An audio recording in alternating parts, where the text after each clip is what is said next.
Bapak ngomong? Halo, testing. Mas tadi? Tes, tes. Mas Rudi? Tes. Yoyo? Oh ya, tes. Oke, sip.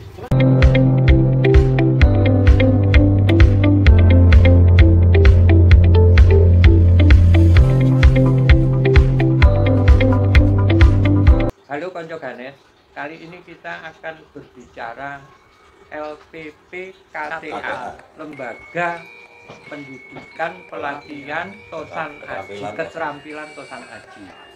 Nah, saya mau bertanya ke Om Yoyo, Mas Teddy dan Mas Rudi sebagai penggagas. Ini kan udah zaman artificial intelligence ya, dimana ngomong keris itu seakan-akan ngomong zaman dulu gitu, zaman ya dibilang itu tradisional lah, senjata tradisional atau pusaka tradisional. Kok wani-wani nih gitu mendirikan satu lembaga yang tidak favorit. Karena kita lihat kalau di Solo ada ISI, ada STSI itu setiap tahun selalu kekurang jasa kursinya itu berlebih. Nah itu kok nekat ya teman-teman ini mendirikan satu lembaga yang tidak favorit. Gimana kira-kira Om? Nah begini, di satu sisi menurut sejarah memang di Jawa Timur ini berkembang pesat perkerisan. Ya, perkerisan, baik itu dari si pembuat dan penikmat, kolektor-kolektor dan sebagainya. Dan lagi banyak juga teman-teman itu yang akhirnya ada belajar nang endi. Karena kalau kita cari Blangkrak, cari apa lebih banyak Solo, Jogja ya. Di Jawa Timur belajar nang endi. Dulu di Pasar Turi ada, tapi terus saiki kemana itu? Jadi dengan begini kita membuat wadah untuk pembelajaran.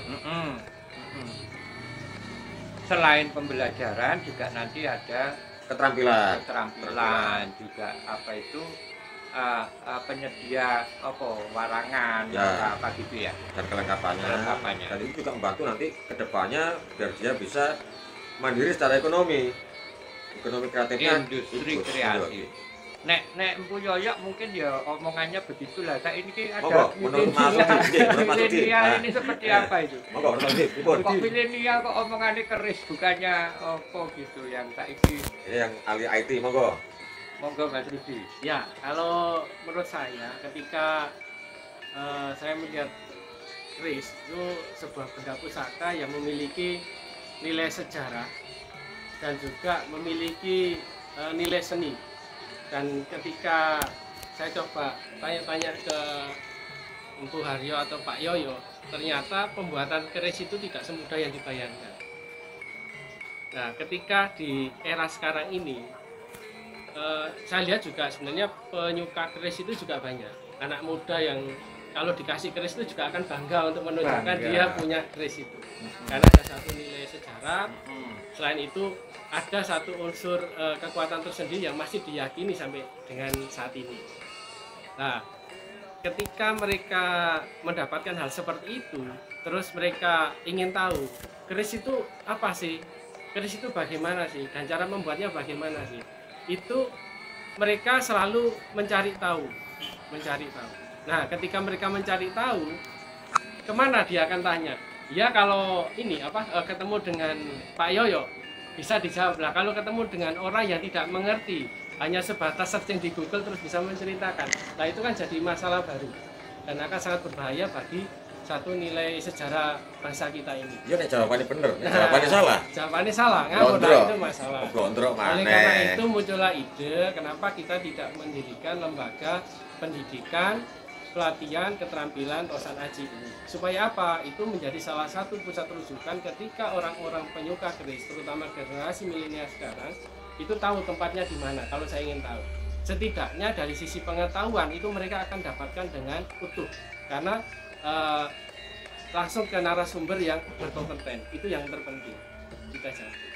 Kalau aku boleh ke Mas Teddy ya, ini tadi dari Om Rudi kan akan mendirikan suatu lembaga di mana di situ semacam ada pakem. Nah, sepanjang pengalaman Mas Teddy mungkin ya, pakem itu antara Empu Yoyo, Empu di Jogja itu kira-kira ada kesamaan, ada kemiripan ada ininya masing-masing empu itu kadang-kadang punya sendiri kan. Gimana Mas?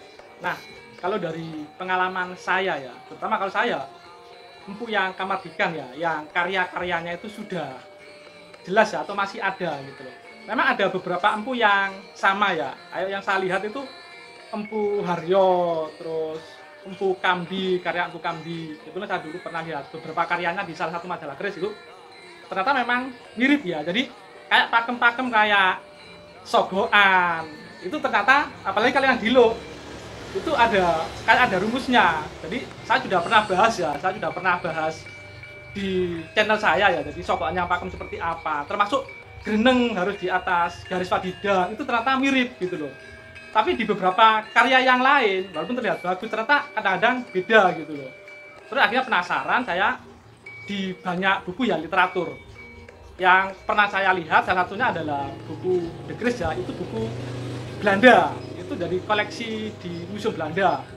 Kebetulan Bu Haryo punya, dan beberapa buku yang kayak ensiklopedi keris karya Pak Bambang Harsri Nuksmo, itu memang contoh-contohnya itu banyak yang pakem lah istilahnya. Dan bendanya juga masih ada, istilah seperti itu gitu loh. Dan beberapa buku kuno lagi yang sekarang saya yakin nggak beredar, saya pernah lihat. Jadi gambarnya masih tulisan tangan, itu kalau nggak salah Pak Zainal Fatah itu ya, dari Madura. Itu ya selain esoteris itu juga ya ada pakem-pakem tertentu. Jadi memang ada Pak pakem. Kalau masalah perbedaan memang ada, mungkin karena memang beda guru atau gimana ya.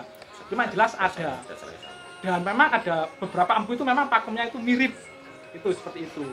Oke, terus saiki kalau ke empunya sendiri pertanyaan yang sama, kira-kira ya apa Om, apa empu ini ada ikatannya juga sehingga kadang-kadang itu berdiskusi atau gimana Om? Ya kalau pakem itu dari awal dibuat sampai sekarang pun harusnya satu tetap sama, karena rancang bangun. Karena rancang bangun itu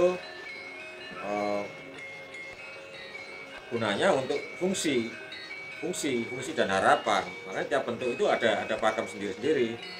Kayak sokokan, kemiringan gande, terus lo angkatan lo pertama, hubungan konjo, panjang bila, panjang besi, itu ada pakemnya. Ya, dari benda-benda yang kuno pun juga begitu. Berarti nanti di samping itu lembaga pendidikan keterampilan ini akan membuat semacam ensiklopedi ya, di mana ensiklopedi itu nanti juga ya karena teman-teman milenial yang bergabung banyak akan makin banyak referensinya, sehingga akan memunculkan suatu patokan pakem itu sebetulnya seperti apa gitu.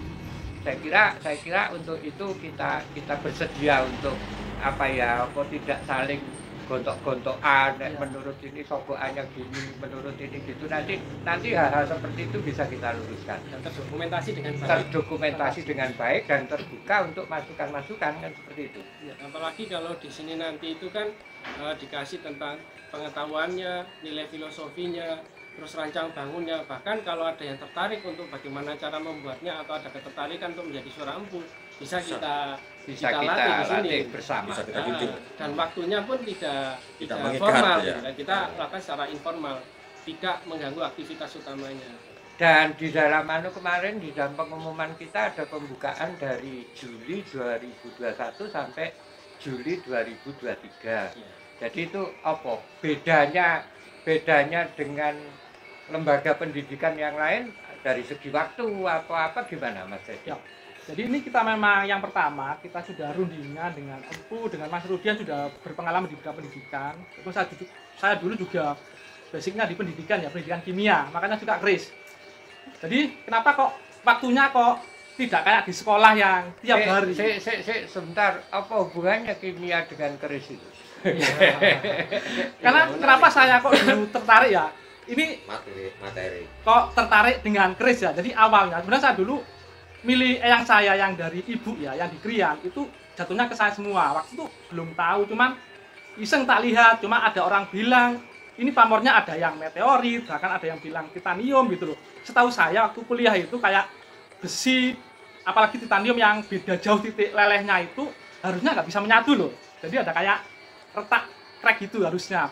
Tapi ternyata kok bisa. Dan memang dari beberapa penelitian yang dikerok itu memang ada yang mengandung titan, dan itu memang menyatu gitu loh. Dan saya dapat jawabannya justru dari seorang empu keris gitu loh.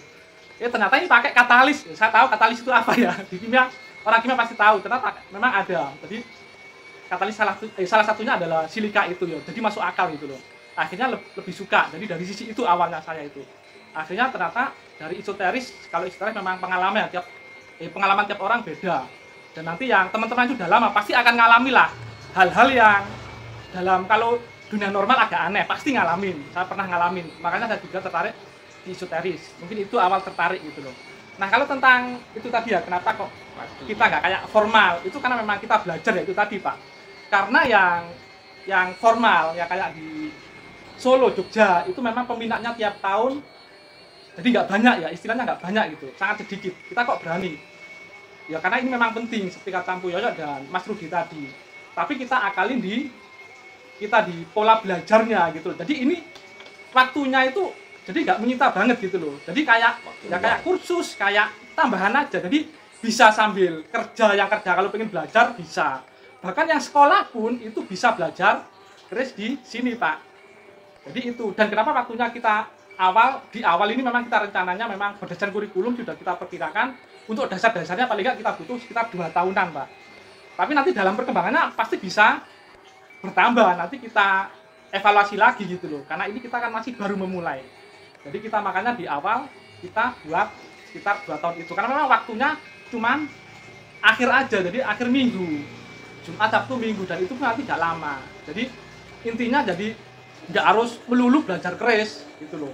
Jadi sambil kerja pun bisa, bahkan yang sambil sekolah pun bisa. Jadi seperti itu, Pak. Oke, terus kemudian ke Mas Rudi mungkin yang akan menjawab. Kemarin di YouTube sebelumnya tentang LPPKTA itu kan ada yang menanyakan gimana cara mendaftarnya gitu. Mas Rudi, monggo.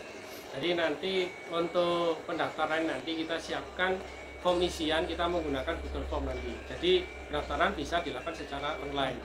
Jadi kapanpun, dimanapun, siapapun bisa melakukan pendaftaran. Termasuk nanti kalau metode pembelajaran ketika dalam bentuk pengetahuan itu bisa juga dilakukan secara online. Itu bisa kita lakukan. Seperti ini kita dengan YouTube ini kan secara online nanti. Secara Kita online. nanti ada channelnya tersendiri. Jadi yang belajar nanti harus terdaftar dulu. Tidak semua orang bisa mengikuti channel YouTube tersebut kecuali yang sudah mendaftar. Oke, saya kira untuk sementara gitu dulu ya. Penjelasan nanti kita terus-menerus akan komentar di YouTube atau pakai sarana-sarana kita yang lain. Sing penting wong Jawa aja lali Jawane.